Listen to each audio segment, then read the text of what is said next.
It was a violent night in the metro. 3 separate shootings, leaving 2 people dead and 4 people injured. It's our top story here at 6:30. I'm Alex Dieterer.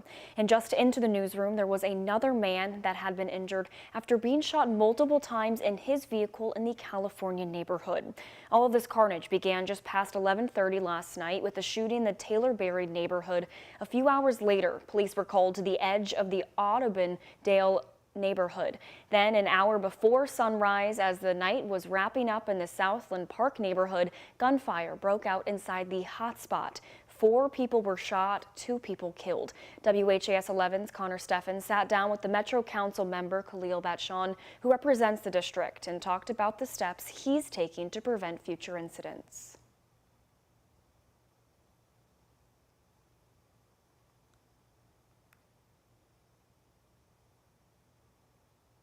Around 5 Saturday morning, police arrived to the hotspot in the Southland Park neighborhood. Officers found a man shot dead and 2 others alive, as well as a woman with shooting injuries. First responders took the 3 victims to U of L Hospital, where 1 man later died. First and foremost, I grieve for the people that have lost their families and loved ones. District 25 Metro Councilman Khalil Batshon says the business stayed open past 4 a.m. and had previously been cited by the Louisville Alcoholic Beverage Control for noise violations and smoking violations. This is the latest shooting at a Louisville nightlife location since 1 man died in a shooting at the Highlands Cafe 360 earlier this year. In the aftermath, Metro Council passed an ordinance allowing Louisville ABC to issue the emergency suspension of licenses. Metro Council and the ABC are working aggressively to start knocking this out. Unfortunately, this is the one that it had to take to see where those actors are. WHAS reached out to Louisville ABC officials who say the incident is still being investigated. Under the ordinance, the licensee can remain open, but the trafficking, sale, and consumption of alcohol is prohibited. Owners with the restaurant could not be reached for comment. In Louisville, Connor Steffen, WHAS 11, on your side. LMPD is also investigating after a man was shot by police last night in PRP. Police say they were called to Crawford Avenue off Dixie Highway just before 11 last night. When officers arrived, they found a man wielding a knife who came towards officers. Police say they tried several times to get the man to drop the knife, including using non-lethal methods, but they could not stop the man from coming towards them with his knife. 3 officers opened fire on the man and hit him multiple times. However, police say the man was still keeping officers at bay with the knife. Eventually, officers were able to get the knife away from the man and render aid to him. The man was taken to the hospital alert and conscious, but his condition is unknown at this time. Police have made an arrest in a deadly shooting from earlier this week. Police arrested Musango Mutbatsi in connection with the May 8th shooting on Quorum Way in Norfolk Acres Park. According to court documents, Mutbatsi was in a verbal argument with the victim when he pulled out a gun and shot the victim once in the chest, killing him. Mutbatsi is then allegedly fled the scene to a nearby convenience store. Police say Mutbatsi turned himself in on Friday and is currently being held on a $250,000 bond for murder.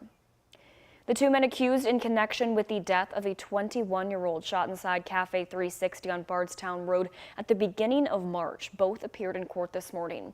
After the shooting, the business gave up its liquor license for a short time. 25-year-old Marquise Ward is charged with murder and robbery, and 22-year-old Dante Smith is charged with assault and robbery in connection to the shooting that happened March 3rd. According to court documents, Smith and Ward were arguing with another man when Theodore Brown Jr. tried to intervene. Police say Ward pulled out his gun and shot Brown once in the head. Smith and Ward then stole guns from Brown and the other man they were arguing with.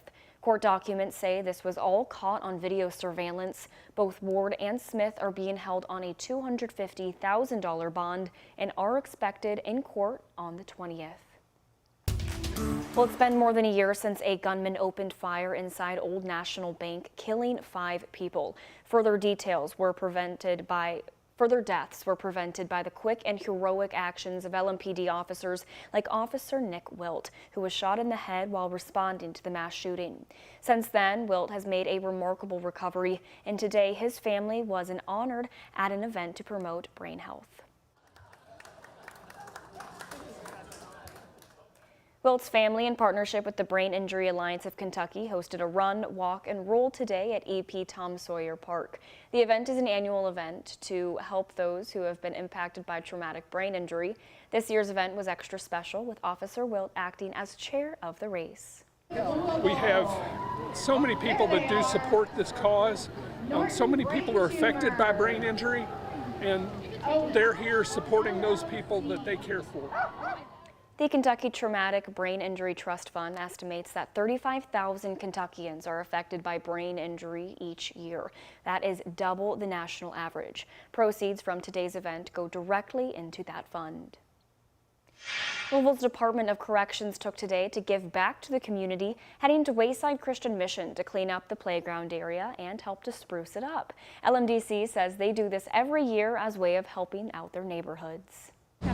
Oh, it feels great. Everybody leaves, with a little warmth in their heart and giving back on folks that are less fortunate than us. If you want to help out, Wayside Christian Mission says it's always in need of volunteers to serve at local shelters.